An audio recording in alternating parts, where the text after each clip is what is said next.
Hello and welcome to another episode of Stripped Down Live. Tonight in the studio we have the Whiskey Saints. Another round of applause. Thank you.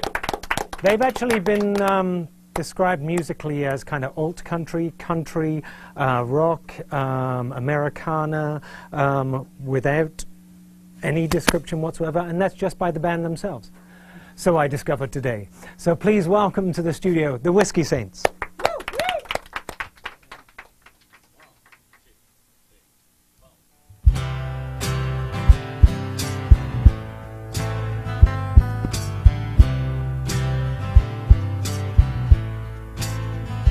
Dragging hours behind this morning, she's dealt a long delay.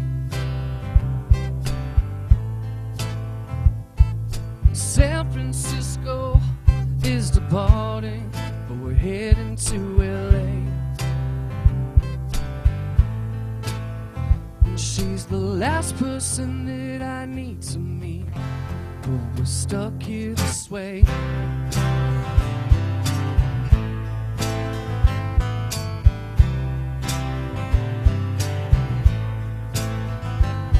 It's possible she missed her cab, sleeping off 3 bottles of champagne. Still she's finding the nearest lounge to drink until she goes insane. No, McCarran is filled every day with people in pain. Spending money you just hope to forget, and now you're running late. Our chance will be happening soon, but girl, you've gotta wait for 1277. 1277. Unpredictable and never content, she's becoming a cliche. Looking for a new beginning for every runway. She says the spark goes out quickly, there's no reason to stay. Spending money you just hope to forget, and now you're running late. Our chance will be happening soon, but girl, you've gotta wait for 1277. 1277. 1277. Don't think we can ignore this. 1277. Don't think we can ignore this. 1277. Don't think we can ignore this. 1277. Don't think we can ignore this. 1277. Don't think we can ignore this. 1277. Don't think we can ignore this. 1277. Don't think we can ignore this.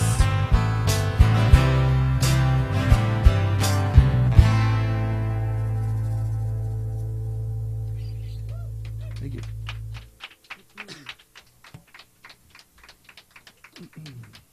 I need some babo and some luck.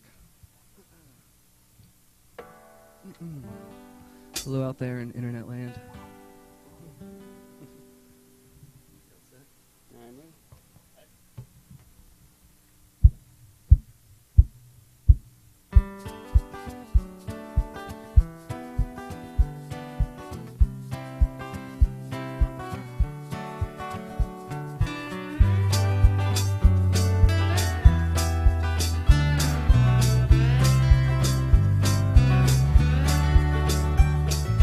Nighttime's coming darkness for things that I don't know. I wish that I could understand the things that I can't see. Having trouble with the simple stuff, can't make sense of anything. Oh, I need some luck to hit me like a freight train or a truck. Make me realize that it's okay and I don't give a fuck. I want some time just to sit here, figure out where I've gone wrong. It may not be the remedy, but it feels good to sing along. Oh, oh, oh, to sing along. Well, the past keeps catching up with me, but I don't wanna die. I don't wanna live as long as some, but that might be a lie. I'm holding on to something that I know I won't let go. I'll never turn and walk away, 'cause then I'll never know. Oh, oh, I need some luck to hit me like a freight train or a truck.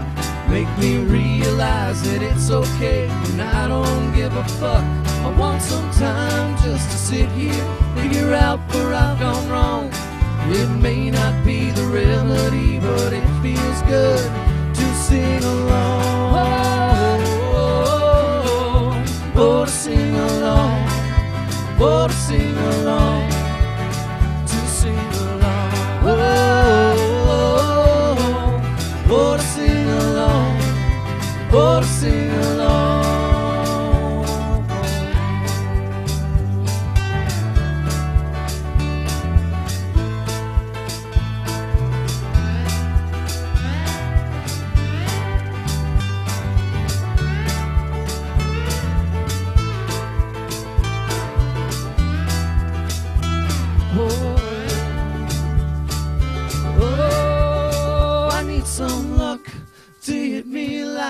Train or a truck, make me realize that it's okay when I don't give a fuck. I want some time just to sit here, figure out where I've gone wrong. It may not be the remedy, but it feels good to sing along. Oh, oh, oh, oh, oh, to sing along. Oh, to sing along. To sing along. Oh, oh, to sing along, oh, to sing along.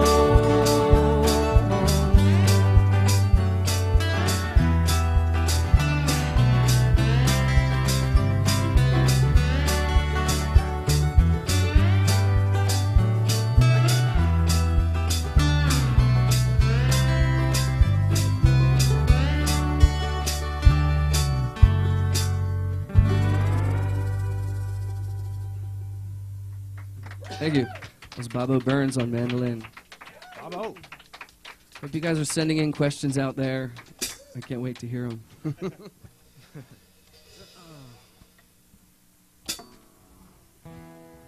This next tune's called Every Little Thing.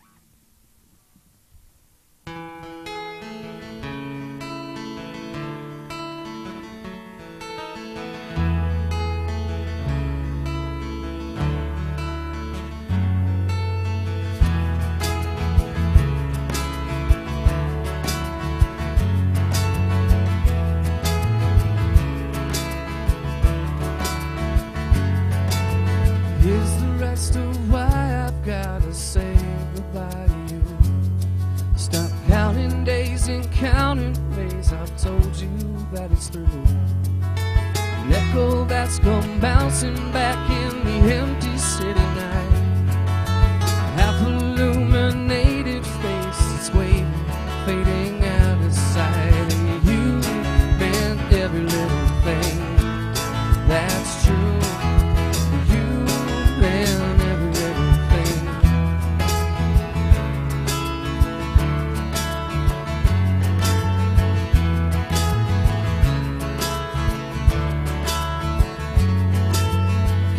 Control the world, it looks like the sky is caving in. Strangest fiction I couldn't picture now if it was them.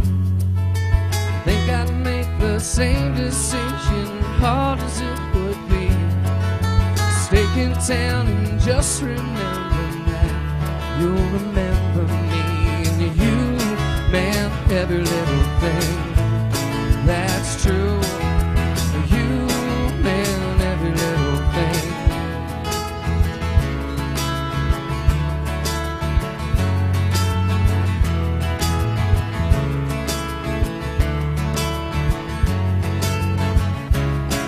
It's getting in my way. It's fucking up my day to day. But I know that I won't stay. I'm letting go. You're still holding on. Whether right or wrong, ink is spilling out on paper like it was the blood of someone half alive or half forgotten from the flood. Drowning in the memories and searching for a way, clinging on to anything, waiting for the break of day. And you meant every little thing. That's true. You meant every little thing. You meant every little thing. Oh, that's true. You meant every little thing. Every little thing. That's true.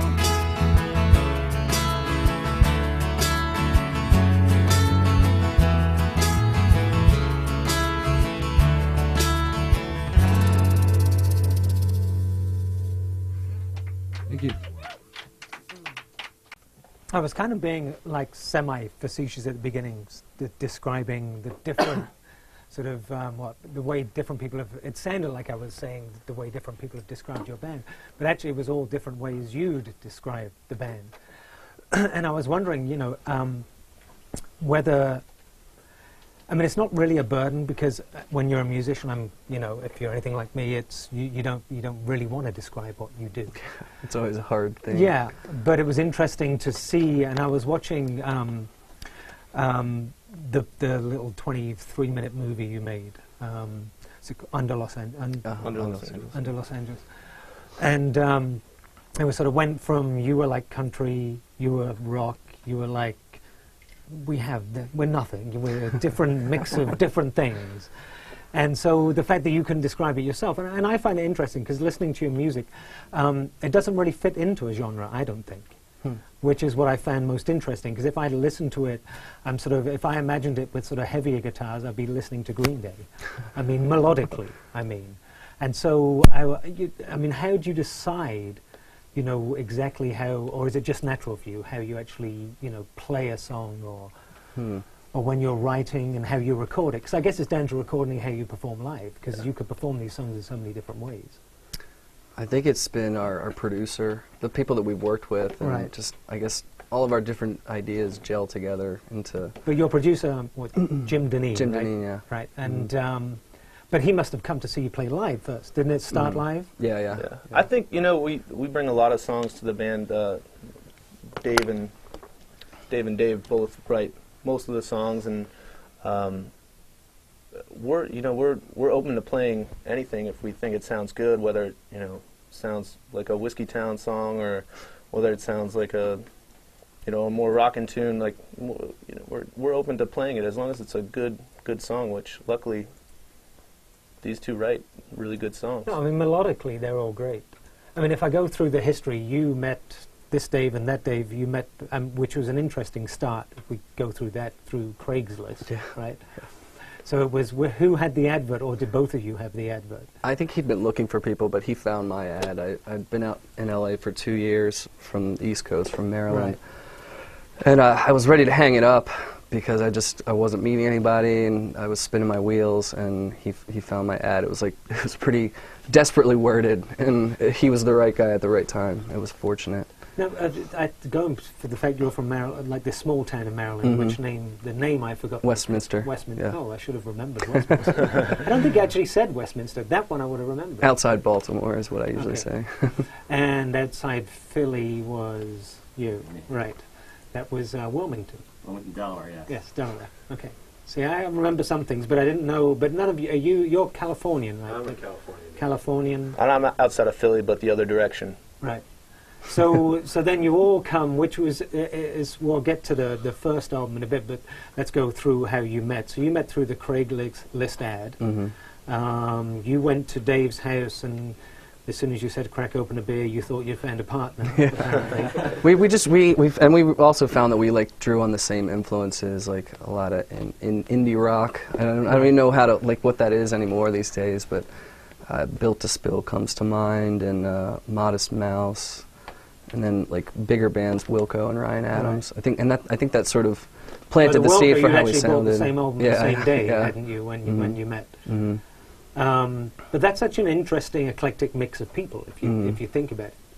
And then, so going on, then you met Jeff after that from his Craigslist ad, because he was the most opinionated guy you'd ever.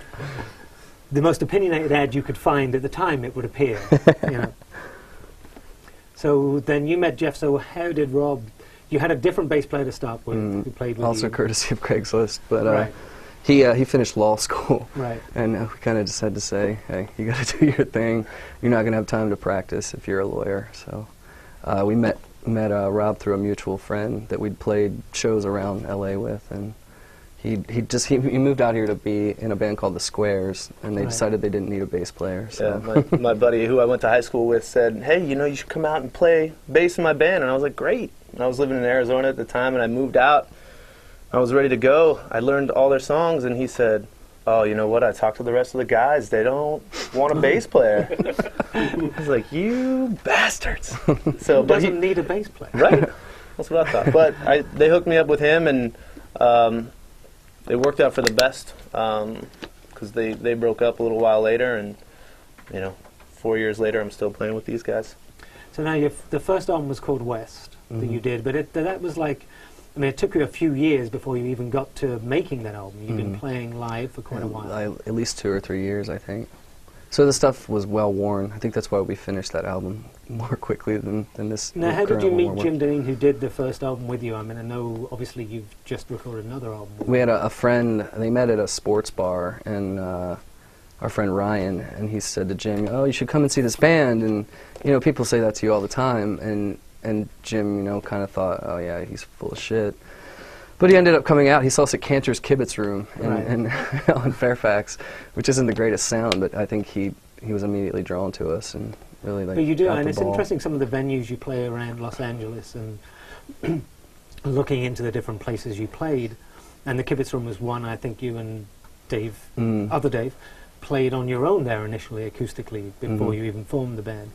And actually, it's one of these things. It's a sort of a growing question, especially in LA, and actually, I'm guessing in most major cities, this whole pay-to-play thing, which you seem to refuse to play those gigs, which kudos to be honest. We've avoided it like the plague. And if no one understands what the pay-to-play thing is, it's bands expect you to sell, venues expect you to sell a certain amount of tickets. It's basically typically like 300 tickets. Yeah, or something. and basically you've got to pay them outrageous. to go play at these clubs. And in fact, I heard, and actually you did play at one, and I think it was the Whiskey, weirdly enough. And didn't you actually play a gig at the Whiskey where they made you queue outside before you actually did? I think they were show? trying to make it look like business was booming. Yeah, we had to sit outside for 20 minutes or something. Yeah. Just for that sort of sake of appearance. Yeah, they had us come in and set up, and then they said, okay, everyone needs to get out. We're like, what? And stand outside, so it appears like people are queuing stood outside the club. for 15 minutes. The bait and switch.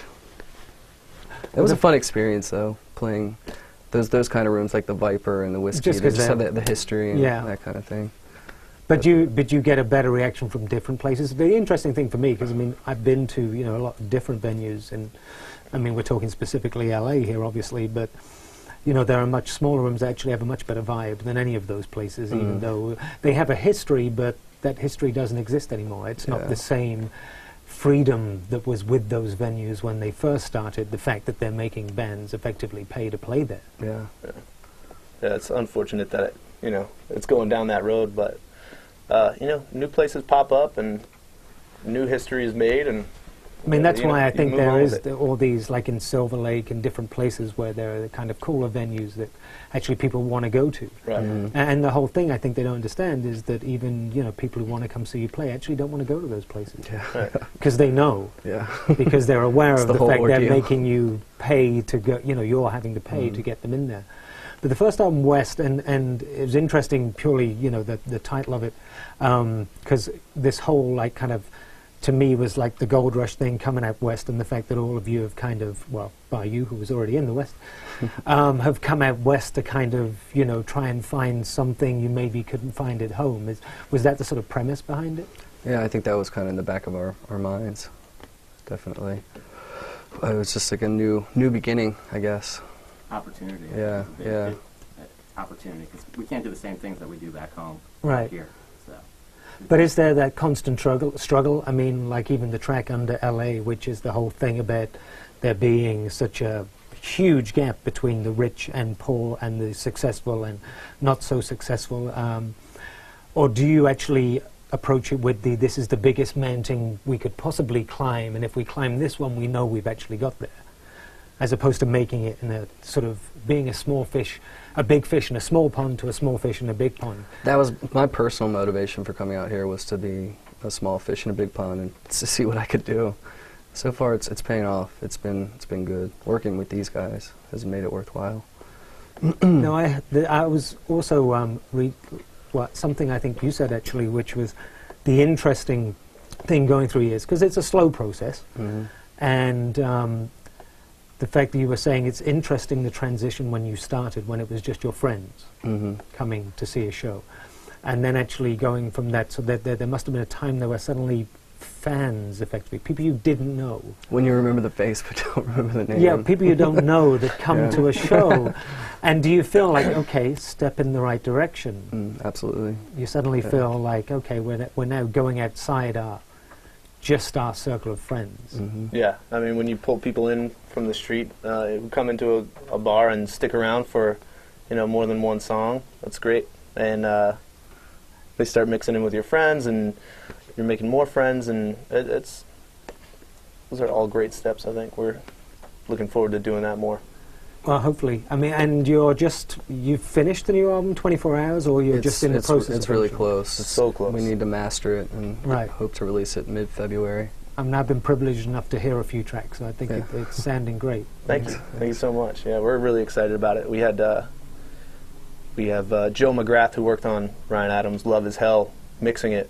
And, I mean, we were so lucky he emailed us out of the blue and said, hey, I'd love to work with you guys. Are you guys doing anything? And we said, shoot, we have all these tracks that we need mixed. So, yeah, absolutely. Why don't you, let's meet up and talk. And he's been fantastic. Great. He's been absolutely fantastic. So we're going to play another 3 songs before we come back. We're going to take questions from the chat room after the next set.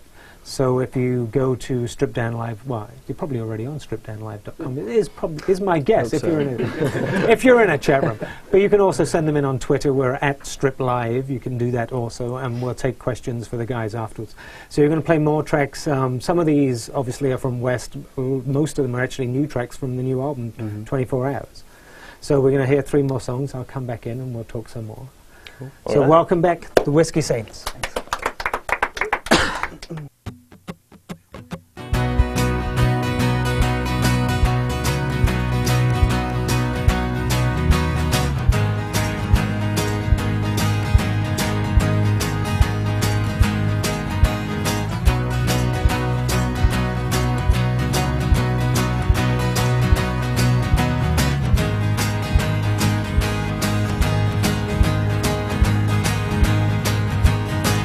Play lost, but you act like I won.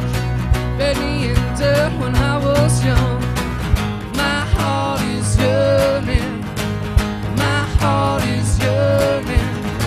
You gave me an ache to be a gun for hire. Threw me out to set your streets on fire. My heart is yearning.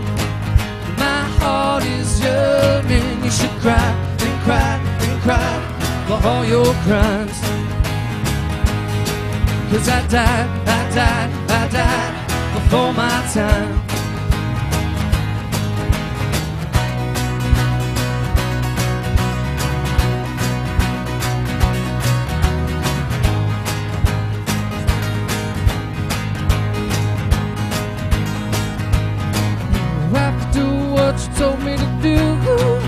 took my life and my lovers too.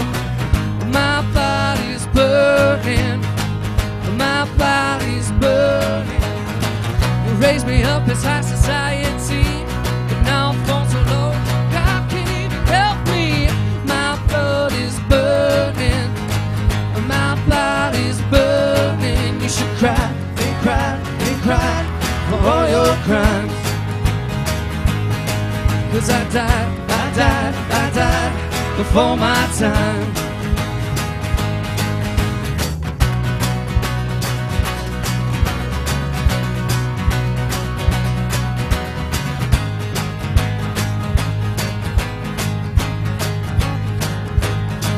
You should cry and cry and cry for all your crimes. 'Cause I died before my time. I mark the walls for every day I've missed.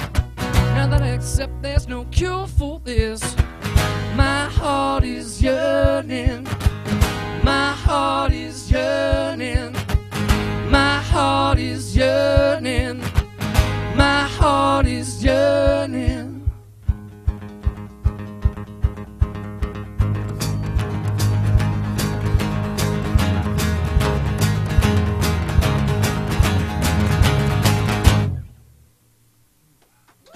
Thank you. I think we need Bobo Burns again.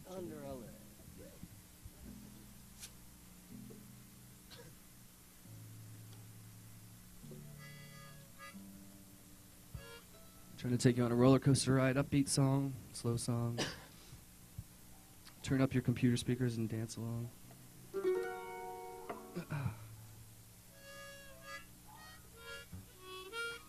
It's Under LA. 1, 2.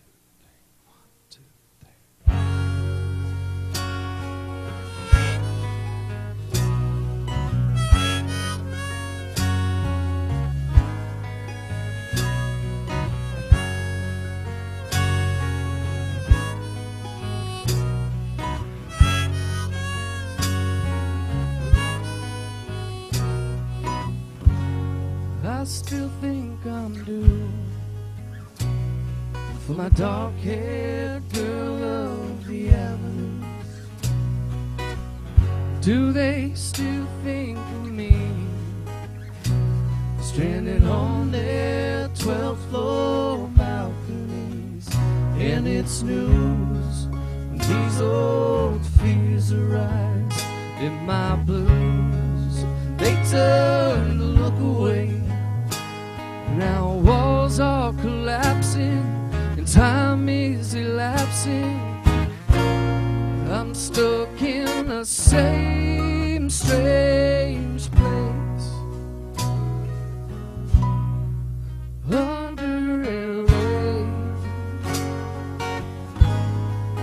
under LA, under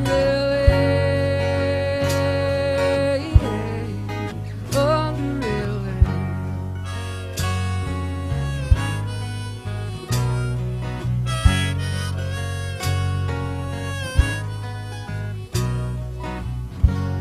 When money is spent, why try to live like you mean it? 'Cause I wanted to quit, but it becomes easier the more you forget about the news. And these old fears arise in my blues. They turn to look away. Now walls are collapsing and time is elapsing. I'm stuck in the same damn place under LA, under LA, under LA.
Thank you.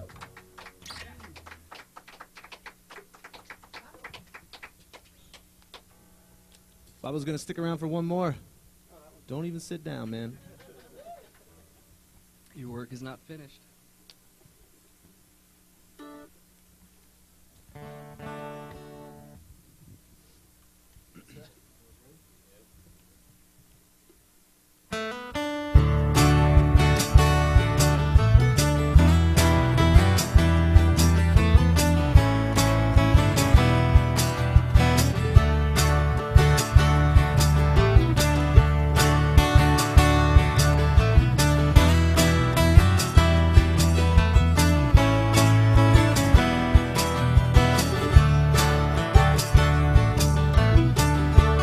Thought it'd be more than a train wreck fantasy, strung back out of my life that she consumed. And I hate this scene. I stare at the walls and TV screens, and the only lonely girl in this room.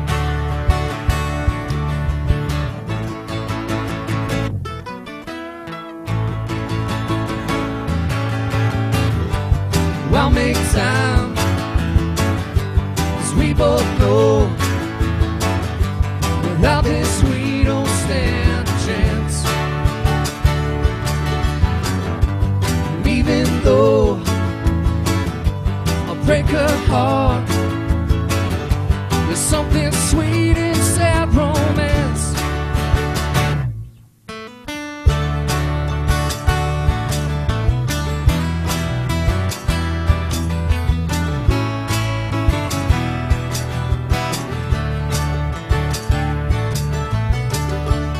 It's a sin. She spent all my money, now I'm broke again. Messed up, ready to come back, waging war. She's just scared. She's been around, but for years I've dared. Faced out, throw her out, and lock the door.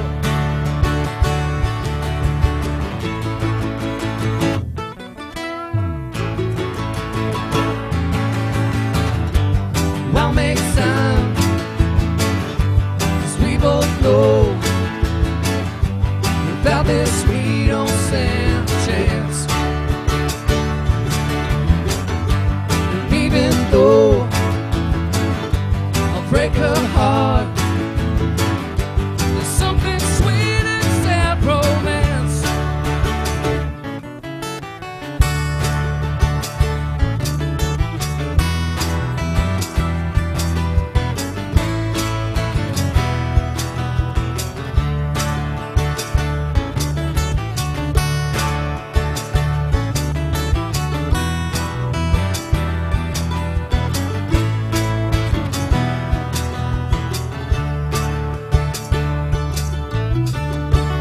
Won't be alone until she finds out that I'm really gone.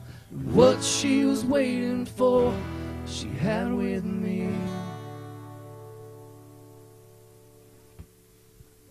Thank you. What I was weirdly thinking of during that set and listening to sort of like lyrical content of all your songs, which tend to be about some form of struggle, be it in relationships or, you know, you need some luck or trying to find your way, like the under LA kind of stuff, is what happens if and when you make it. We lose all the sadness. You lose all, I mean, you know, where's my content coming from now? We'll just bring everyone up instead of down. You know? Yeah, but I don't think it's down. Although there's a certain tradition to sort of, I mean, you mentioned sort of, you know, people you were fans of, but it seems to be that kind of, a lot of influence from sort of when country first sort of came out west in a weird way with kind of Johnny Cash and Willie Nelson and people that actually made it popular and sort of made it a bit more mainstream, where those songs became part of the mainstream, those songs about struggle and everything else. Do you find that to be I mean, like when you're writing songs, do you prefer to write about struggle, or just that's what you're going through right now? Yeah, that's what comes out, I think. I've tried to... yeah, I mean, basically you're trying to make it and you have crappy relationships. Yeah, any good story or song, you know, it's about their struggle. There's some sort of conflict in it, and no exception with our music either, I guess. I mean, is it? I mean, there's a lot of artists which is, you know, I mean, it doesn't mean that's your entire persona.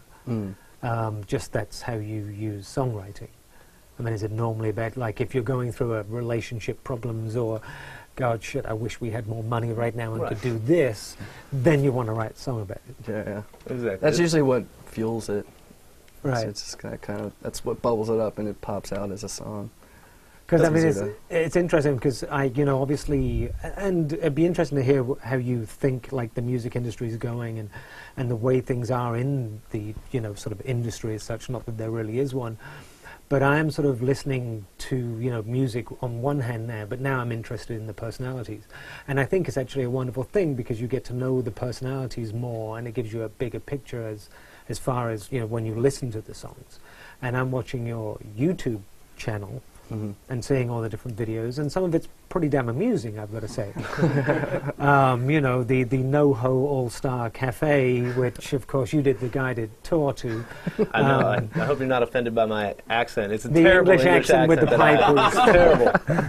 It's awful. I mean, if you get a chance, really, if wherever the camera is, you should go. I mean, also the whiskeysaints.com is where you can actually see a bunch of these things, but the full movie, and it will link you to the YouTube page with all the sort of little movies. You did the All-Star, NoHo All-Star Cafe, which is your rehearsal space. It used to be. Oh, used to be. We were happy to leave that place. My favorite was actually we had this toilet especially painted. Or was it the Toliet? Great artist. The Toliet. Yes, the Toliet. It's very impressive. Very impressive commode. And then getting lost on the way to Santa Ynez was another one, I feel. That was a long-ass journey. Don't ask some strange biker directions. Do you want to? I'm telling these stories. You're not explaining them. But, you know. Who was in the car? Was it? That was me and. That was you and Dave. That was totally his. It was my fault. I'm horrible with directions. It was completely my fault. This is actually a movie where they took a 20-mile detour through the mountains to find a dead end and There's literally come a dead back. end in the mountain, and Right. we were completely. These guys made it to the gig like 45 minutes before we did. I think. We know how to follow directions. Well, you know, like GPS is great. You know, it's a great invention, and Maybe more people should use it. however, well, he did have it, but he just put in a zip code and not an address. So it was like, okay, yeah, let's take you to the middle of this zip code, which is at a dead-end mountain. Sweet. And then there's what are the other YouTube? The Super Bowl one was pretty funny as well. Super Bowl predictions from who's going to win the coin toss to Eli Manning is going to score the first points. It's like, oops, I know nothing about football. And I'm English. I know more than that. Yeah. And was Eli Manning even in it? Wasn't it Peyton Manning? Or yeah. Okay. I knew it was like. It was one of the Mannings. It was one of those brothers.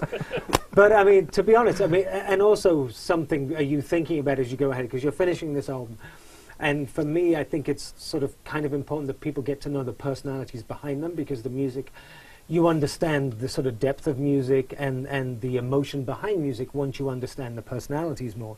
And so, do you have plans to do more of that when you're doing? I mean, I know this album is just about to be finished. I'm guessing it's going to be.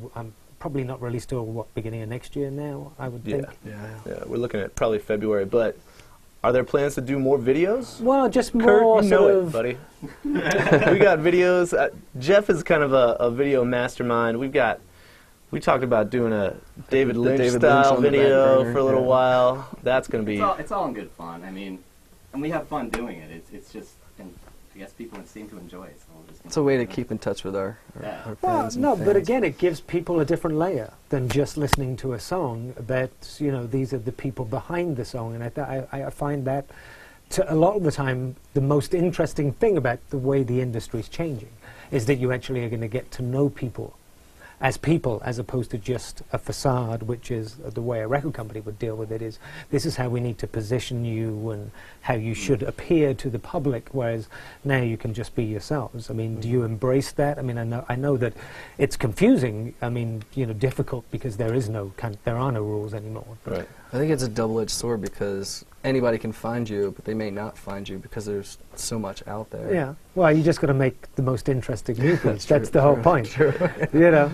I mean, if some kid can get on there and mime to songs without even knowing the words and get 15 million hits, they just got to be, you know, more. I mean, it actually tests your creativity. Yeah. As to doing something that people will actually want to watch. Yeah, I mean, it's fun to kind of give us a different outlet to use that creativity. And going back to, you know, being kind of, you know, what a record label would see us as, and how that differs between what we are now. I think we've always kind of prided ourselves in being just kind of regular guys who go through, you know, the same thing that everyone else goes through. You know, we've just been blessed to be able to play music and talk to people and reach people in that fashion. Yeah. I mean, I found, you know, to be honest, Under LA, the 23-minute movie was actually one of the more interesting ones I've seen as far as explaining trying to make it and the difficulties. And it had no answer at the end, which actually I thought was a good thing. And hopefully you'll get to do the sequel to that at some point. Hopefully. We'll see. Our friend who directed that, Dan Mercaldi, did just a great job of sorting through hours. Because it was from like fan movies and different things, yeah. different people had taken, and Just hours of nonsense. yeah. We trimmed down to 23 minutes. Unbelievable. What was the other short movie I liked? The one, whatever the best friend, or just someone coming out and blowing someone's nose. What was that?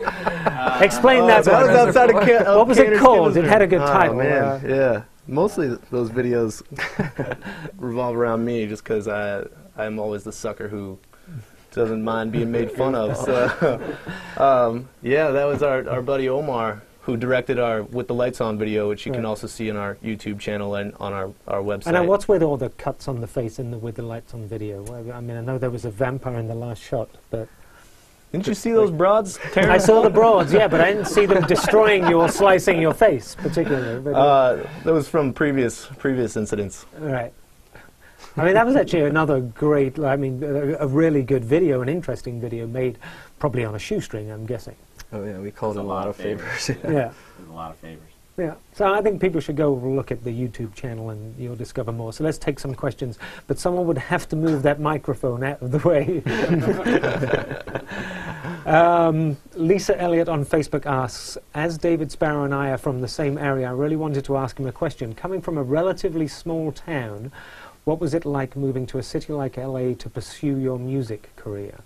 Well, like I said earlier, it was discouraging at first because I mean I came out here with my guitar player. I was in a band back in Maryland, and our drummer and bass player became school teachers, so they didn't have time to make music. So I mean another great thing about these guys is we're all on the same page. But it was daunting. I mean I remember the first couple months I was out here, I went to see a show in Anaheim and was expecting some open space in between, but it was all freeway, all strip malls. That was kind of crazy. Welcome to LA. Yeah.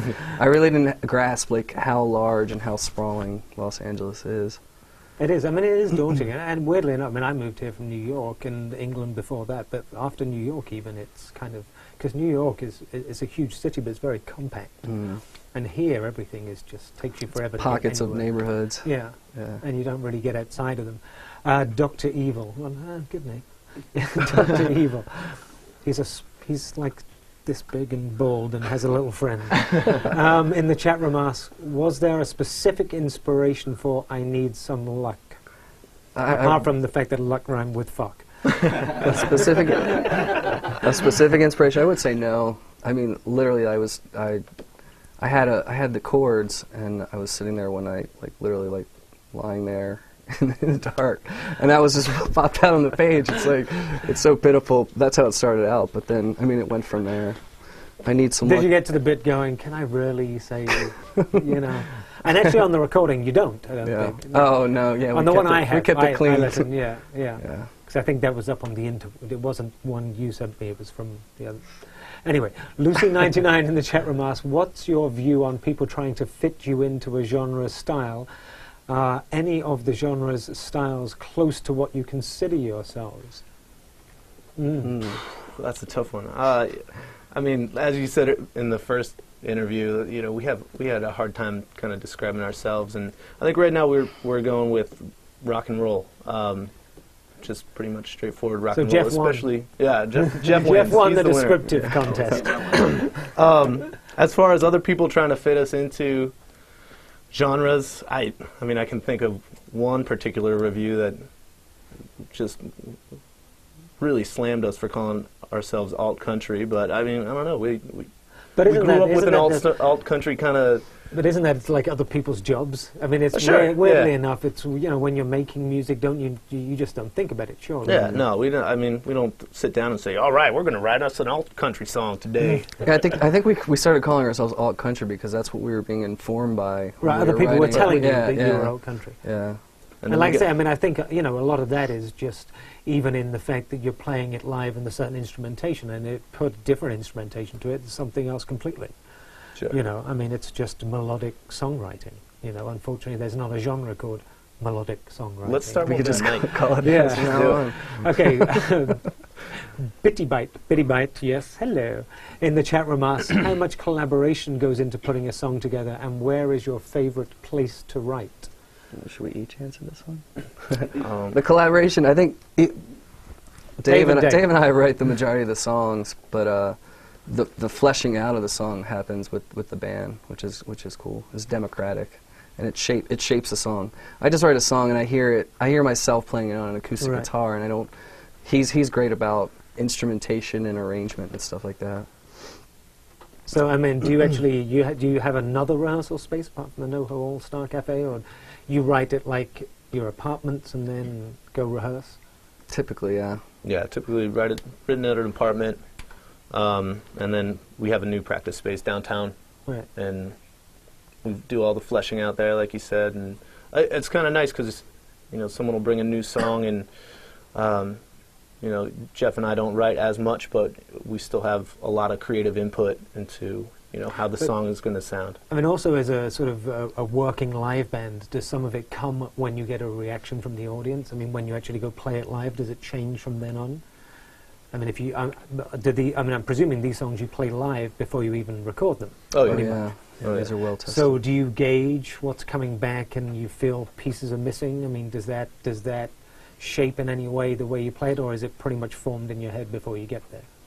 I don't think it affects how we arrange the songs, but it affects what songs we play. There's Right. stuff in the catalog that's just been scrapped and flushed, Yeah, there's much to sometimes- my dismay. Yeah, sometimes there's a little heat about that, about people not wanting to play that song, but If I knew how to pronounce muskies or Sure. mushies, whatever. Muskies. Moosies. Mushies. Muskies. 79 in the chat room asks, ideally, what does the future hold for the Whiskey Saints?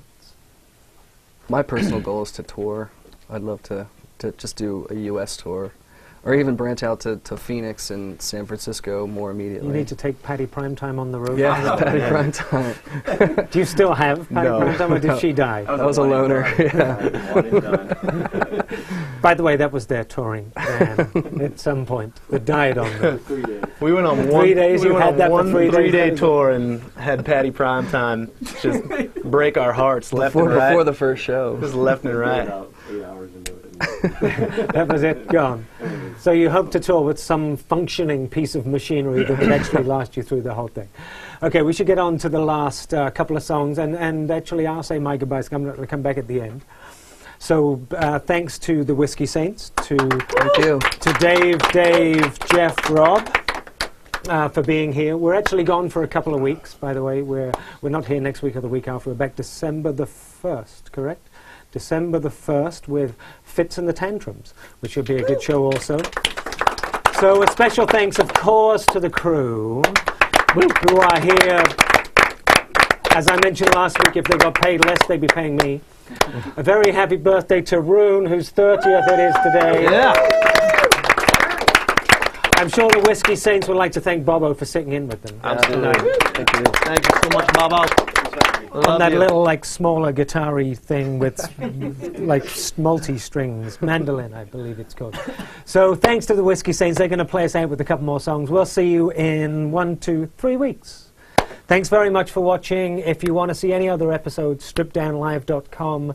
You can see us on YouTube at YouTube isn't it Streaming Garage, right? Yep. It's it's right there, youtube.com/Streaming Garage, and leave off the G or include the G, depending on which way you're looking at it. Like include the G on streaming and leave it off Garage. Or leave it off streaming and put it on Garage, if you see what I'm saying. So thanks again to the Whiskey Saints, and we'll see you in a few weeks. Before we get back, I just want to let you guys know about Tuesday, November 30th. We're doing a benefit for MS at Hotel Cafe in Hollywood, so hope you can make it. It's a good cause. Oh, yeah, the most important thing I'm forgetting. We started the Kickstarter.com program today. We're really trying to raise funds for we're the charity in this case, and every little bit counts. Just for a starter, $10 gets you the album, $12 gets it shipped it anywhere. Check it out, Kickstarter.com, the Whiskey Saints. Thanks.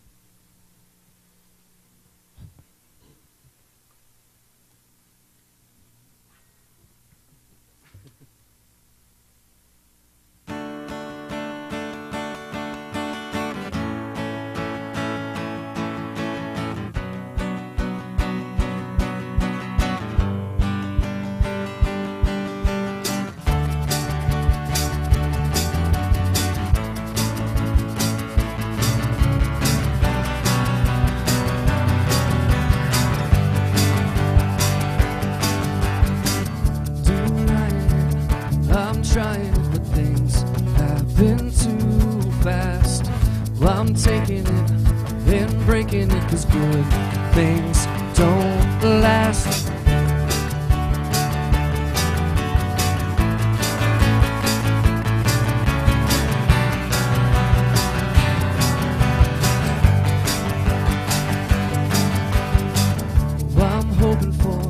I'm groping for a chance to know how. I'm missing it, I'm kissing it all goodbye now. Forever isn't long enough. I can't fix what's broken.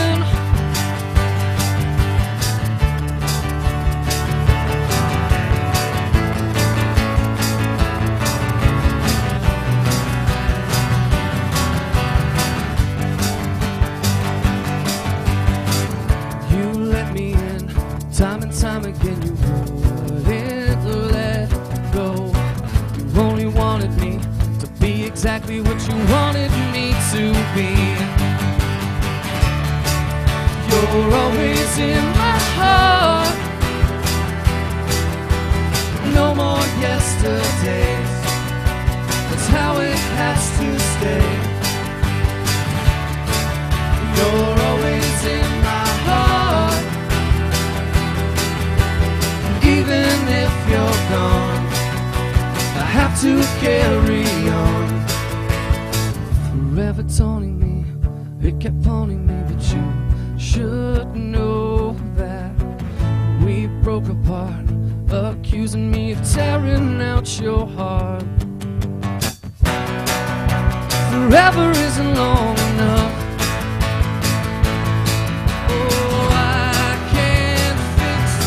What's broken? You never believed in love. You can't when it's unspoken. You're always in my heart. No more yesterdays. There's nothing left to say.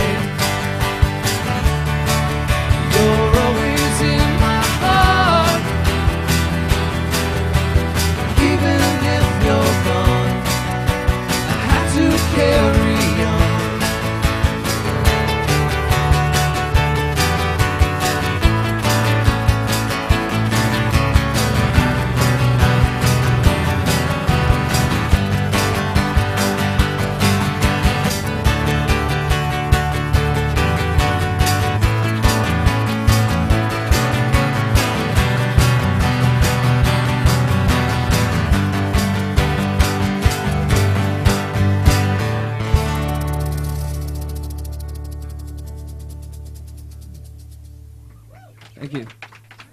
So we got one last tune for you. This is The Gift. It's going to be on 24 Hours, coming soon to your home, I hope.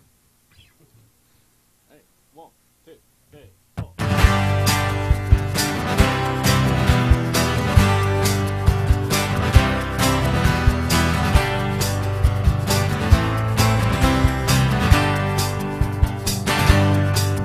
Give me a roof to shout your name in streets of building walls, so the world can hear my claim. Give me years of city nights, and we'll walk from bay to sea around the half moon line. I could have told you long ago. I could have told you long ago. But if there's one thing I've learned, it's that love is uncertain.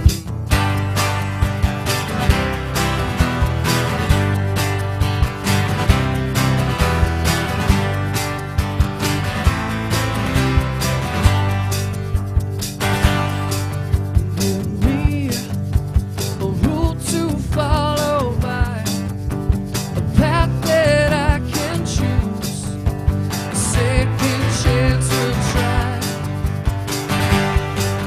Give me the words you want to hear when the shadows pass outside to calm your fears. I could have told you long ago. I could have told you long ago. But if there's one thing I've learned, it's that love is uncertain. There's one thing I've learned, it's that love is uncertain. There's one thing I've learned, it's that love is uncertain.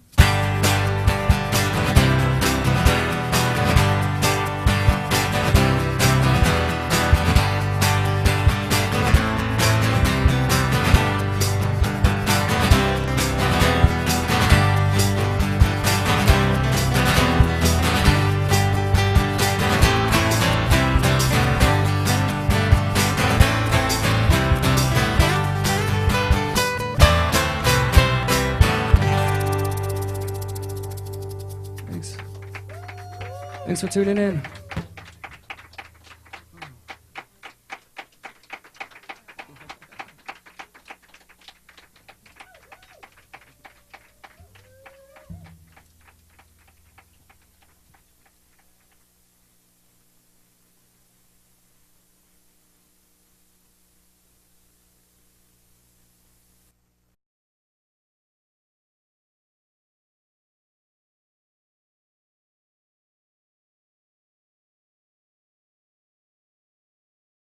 Can't see, having trouble with the simple stuff, can't make sense of anything. Oh, I need some luck to hit me like a freight train or a truck, make me realize that it's okay and I don't give a fuck. I want some time just to sit here, figure out where I've gone wrong. It may not be the remedy, but it feels good to sing along. Oh, sing along. Well, the past keeps catching up with me, but I don't wanna die. I don't wanna live as long as some, but that might be a lie. I'm holding on to something that I know I won't let go. I'll never turn and walk away, 'cause then I'll never know. Oh, I need some luck to hit me like a freight train or a truck, make me realize that it's okay and I don't give a fuck. I want some time just to sit here, figure out where I've gone wrong.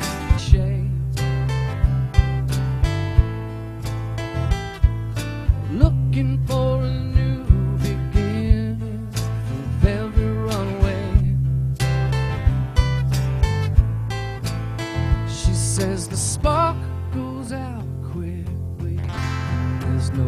reason to stay. Spending money you just hope to forget, and now you're running late. A chance will be happening soon, but girl, you've gotta wait for 1277. 1277. 1277. Don't think we can ignore this. 1277. Don't think we can ignore this. 1277. Don't think we can ignore this. 1277. Don't think we can ignore this. 1277. Look here this way.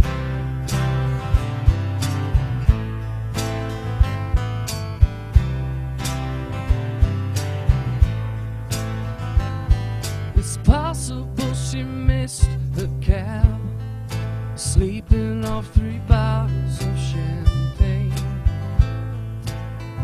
Still she's finding the nearest lounge to drink until she goes insane. No, McCarran is filled every day with people in pain. Spending money you just hope to forget, and now you're running late.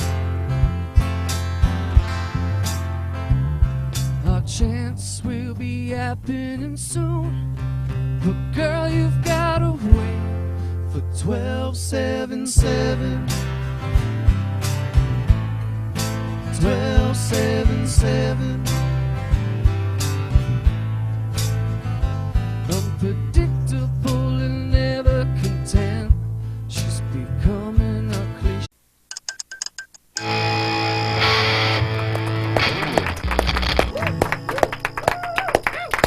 Hello and welcome to another episode of Stripped Down Live. Tonight in the studio we have the Whiskey Saints. Another round of applause. Thank you. They've actually been described musically as kind of alt country, country, rock, Americana, without any description whatsoever, and that's just by the band themselves. So I discovered today. So please welcome to the studio the Whiskey Saints.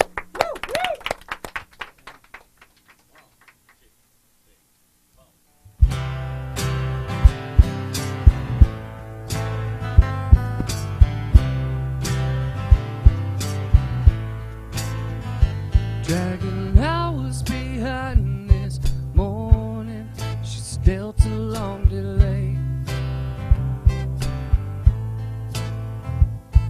San Francisco is departing, but we're heading to LA. And she's the last person that I need to meet, but we're stuck. Don't think we can ignore this. 1277. Don't think we can ignore this. 1277. Don't think we can ignore this.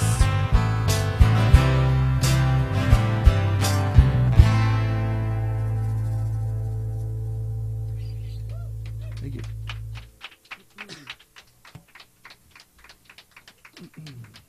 I need some babo and some luck. Hello out there in internet land.